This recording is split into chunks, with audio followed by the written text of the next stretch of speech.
गाडीचं मायलेज अचानक कमी झालंय, तुम्हाला लाईव्ह एक्सप्लेन करून देतो की काय त्याचं रिझन असणार आहे। हा पाठीमागचा टायर आहे, तुम्ही टायर प्रेशर चेक करणार आहे। हा माझ्याकडे आहे वन लाईफचा टायर प्रेशर गेज, प्रेशर आहे 18.5 PSI। आता आहे ना, पुढचा मी टायरचं प्रेशर चेक करतो मित्रांनो। पुढच्या टायरचं प्रेशर आहे 33.5 PSI।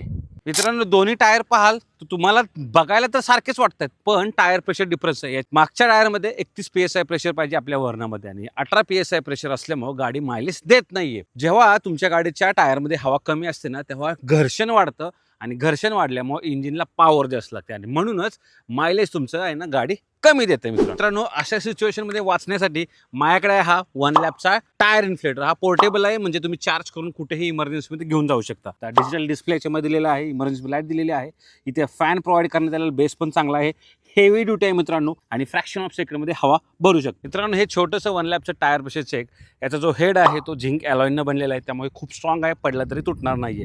डिजिटल डिस्प्ले आहे, PSI मध्ये प्रेशर दाखवतं। दर 15 दिवसाला हवा चेक करा, आणि दर 15 दिवसाला हवा कमी असेल तर नक्की भरा, जेणेकरून तुमच्या गाडीचं मायलेज इन्स्टंट वाढणार आहे। आणि हवा कमी असेल तर तुमची गाडीचा जो टायर आहे तो लवकर खराब होऊ शकतो, आणि तुम्हाला नक्कीच मोठा भुर्दंड लागू शकतो। म्हणूनच मित्रांनो, वन लॅपचं टायर प्रेशर चेक आणि टायर इन्फ्लेटर अवश्य मागवा। दोघांची लिंक माझ्या बायोमध्ये दिलेली आहे। धन्यवाद। जय महाराष्ट्र।